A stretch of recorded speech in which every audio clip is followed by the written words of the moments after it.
Howdy boys, it's NPC, and today we're going to be going over the top 10 best cars for under $1 million. If you're balling on a budget, this list is for you. Be sure to drop a like if you guys enjoyed the video, and sub if you're new and would like to see more content like this, and let us waste no time and get into number 10, which is the Gauntlet Hellfire. Now I know there are a lot of great vehicles that you can get for under $1 million, and it was kind of hard to put this list together because there's like 15 really good solid options, but I think the Hellfire is very deserving of this list because it is actually one of our only muscle cars on the list, and it's super fun. Like, that's the number one thing. It is super fun to drive the Hellfire.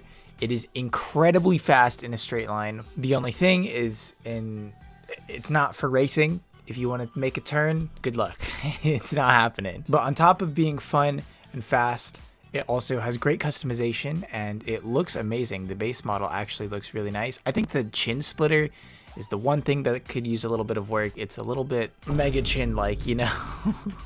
But aside from that, I do think you are getting incredible bang for your buck. It is a very nice vehicle to have for a measly $745,000 off of the two-door section of the Southern San Andreas website. Coming in at our number 9 spot, we have the Benefactor Feltzer, which is for people who are really balling on a budget. This is only $145,000. So it was nice of it to make this list because, you know, it's dirt cheap. Even compared to the cars in this list, it's dirt cheap, but it couldn't make a list that's like $100,000 and under. So Feltzer's here being one of the best sports cars for the amount you're paying. That is mostly due to the handling. The handling on this car is absolutely fantastic. Still puts it at a decently competitive spot within the sports category. Even among all the 120 cars or more than that we have in the sports category, the Feltzer is a decent vehicle. Of course, not nearly on the level of the GTO and the Panaud and the Niobe and stuff like that, all the new sports cars, but it's $145,000. That's like half of a singular cell mission for like an MC business. But I do think it's worthy of making this list at our number 9 spot for being so cheap with an incredible value package. Now at our number 8 spot, we have the Vapid Contender, and the Vapid Contender did actually used to be the fastest SUV in the game several years ago, like 6 or 7 at this point. A little bit of foreshadowing for what might be on this list a little bit later. The Contender is fast, it looks great, the customization it's okay, it's kind of standard customization, but it looks great in pretty much any color that you put it in. It looks great with matte, it looks great with lots of wheel choices. You can throw a truck bed on it. It's just a really good looking vehicle, and it handles well. It feels really nice to drive. It's kind of like the Tacoma in real life. People love the Tacoma, and on brand with the Tacoma, even though it's not technically a Toyota vehicle, it's supposed to be Ford, which is what Vapid is. I'm going to compare it to the Tacoma because Toyotas are known for being cheap and reliable vehicles.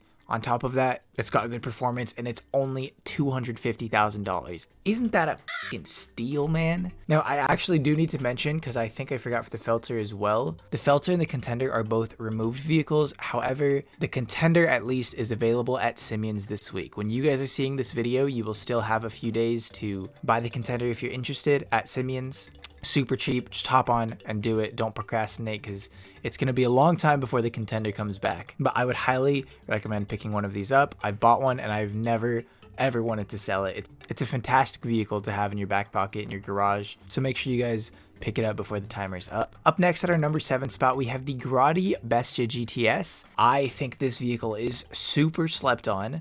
Nobody talks about the Bestia. If you guys are new to the channel, I'm a big fan of package vehicles, meaning vehicles that have check marks on like everything and no red flags. So that means it's fast, it handles well, it looks good, it's got good customization, or at least customization that suits the car really nicely, and there's basically no room to talk smack about the vehicle. And the Bestia is just that. It's decently quick. It's got subtle customization that complements the vehicle. You know, you can change a couple spoilers. The wheels aren't like misaligned or too small. They don't stick too far out. They're not too tucked in. And it handles well and makes for a great daily driver. And it's only $610,000. And you can find this vehicle on the two-door section of the Legendary Motorsports website. My favorite supercar is the Ocelot XA21 because it's kind of one of these package vehicles where there's not really any room to talk badly about the vehicle because it always delivers. It's always going to deliver something. It's decently fast, it handles well, yada yada.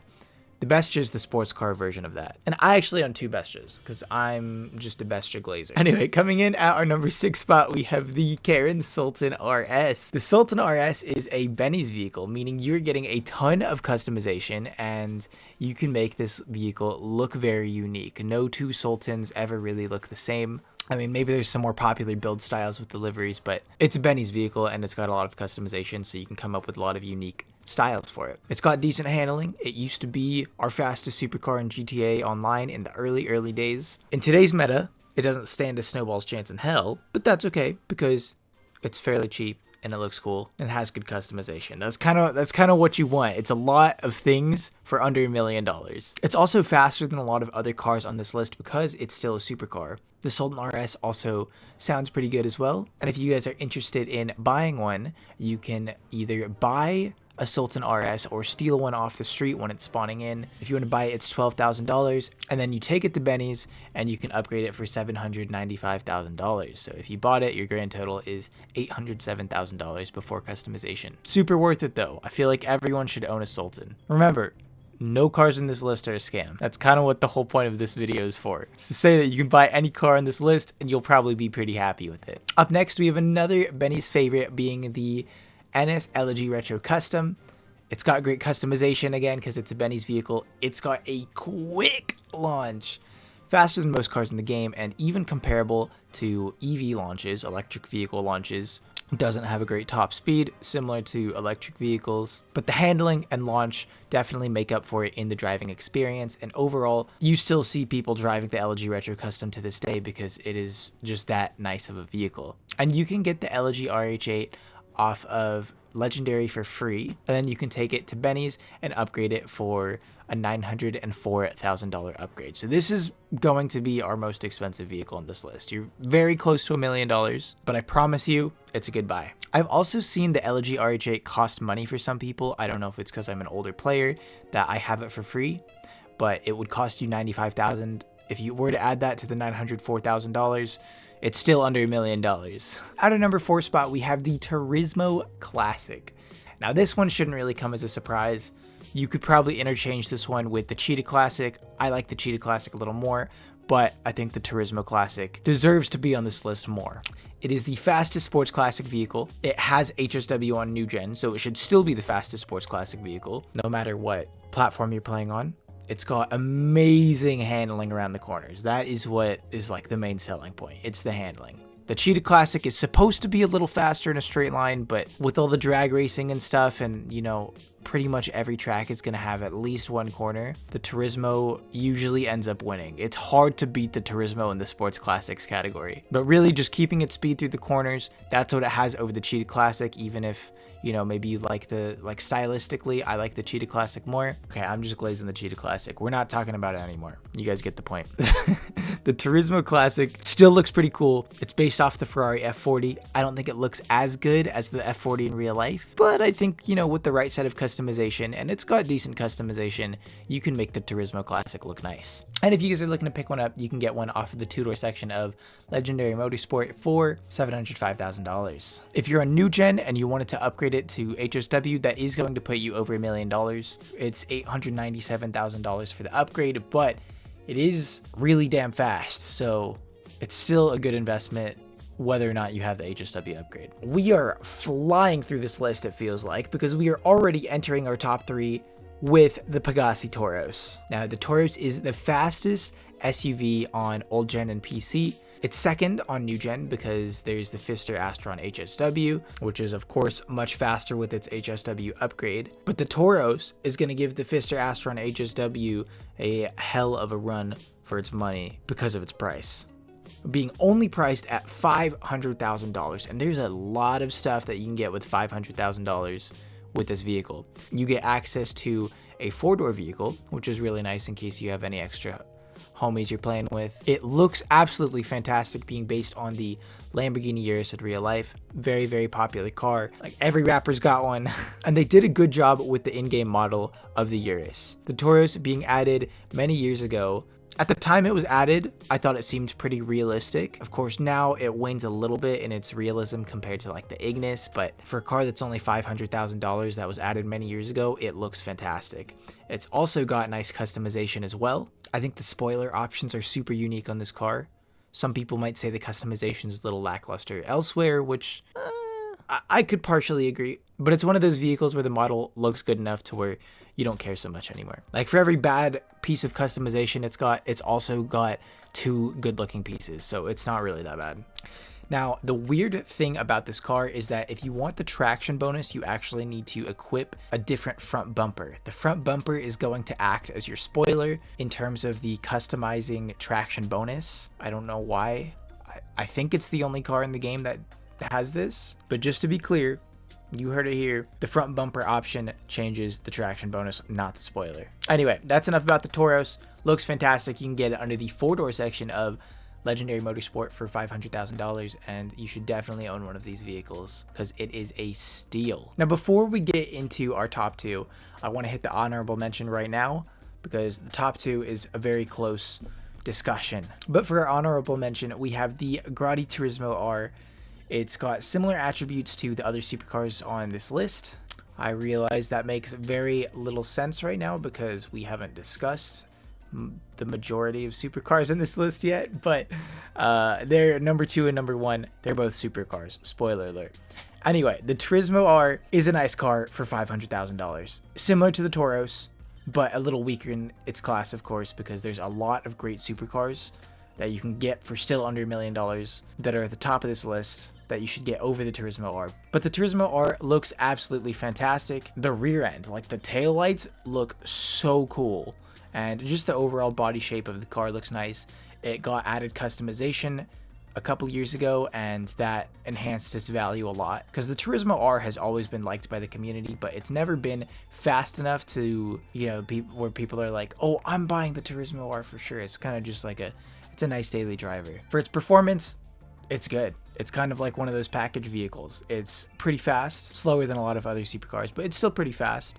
It's got decent handling. It looks great. It's cheap. I just think the rest of the supercars that are mentioned on this list do things a little bit better than the Turismo. Like, for looks, they look better. For performance, they perform a little better. They're a little faster, handle a little better, something like that. So that's why the Turismo is just outside of our top 10, but I did think it was worth mentioning considering it's only $500,000 and you get a lot for it, and you can still buy it on the Legendary Motorsport website at the very bottom of the 2-door section. Now, entering our top 2, we've got 2 fantastic supercars here, the Zentorno and the Entity XF. And I'm probably playing it on screen already. Our number 2 is going to the Entity XF. Now, the Entity is very, very close, extremely close to being the number 1 spot. The performance is insane. It's got a timeless, classic vehicle look. Whether you play GTA or not, if you are in the gaming space, you probably have seen the XF just because it's been around for so long. Well, I guess the XF and the Zentorno. But I feel like the XF was like that car where when you played story mode, you're like, oh, I want to get the Entity XF after you complete the heist. But let's talk about what the Entity XF is good at. It is super quick. It is super fast for being such an old supercar. It's got an incredibly quick launch. It accelerates really fast, and it's got great handling. So performance-wise, it is a beast. It is actually ridiculous. It's kind of got lackluster customization because it's a little old. There's literally one option that you can put for the front bumper, rear bumper, side vent, spoiler. There's one option. Like, you can only change the color and the wheels on the car. Now, before I talk about the downsides of the Entity XF, I also want to talk about the Zentorno. The Zentorno also has great performance. It's fast, has good handling, and can generally hold up against today's best supercars, which is kind of insane to say. It is a little slower, but it's reliable, it's consistent, it's cheap, and if it's in good hands, you could definitely beat some newer supercars, like the Ignis, for example. The Zentorno also looks amazing. This is probably also very memorable from the old days of GTA, and it also got added customization as of a few years ago, along with the Turismo that we just mentioned. And if it's so close, how do you pick between number 2 and number 1? Availability. The Entity XF got removed, so you can't buy it whenever you want. If you are watching this video right now, if you see it when it comes out or within the next 3 days, it is available at Simeon's this week along with the Contender. So you should definitely pick up these vehicles while you have the chance. If you're on a budget, make sure you go to Simeon's, purchase an Entity XF. If you don't really care about the Entity, the Zentorno is a great option that's still always available to you. It's never been removed. It's on the two-door section of Legendary Motorsport. And if you wanted to pick up an Entity from Simeon's, it's going to be $795,000. Great return on your vehicle. In some instances, it is actually faster than the Zentorno, but because it's only available like 1 week out of the year, I'm not going to put it at the number 1 spot. I think that's silly. The Zentorno, $725,000, so it's also cheaper. And normally I would say $70,000 doesn't really make a difference, but if you're watching this video, you probably don't have a lot of money. But that, my friends, is going to wrap it up for the top 10 best cars for under $1 million. Like and sub if you guys are new. Comment, let me know what you think about the list. And if you want to see more content like this, that's all I got for you guys today. Till next time, take care. Peace.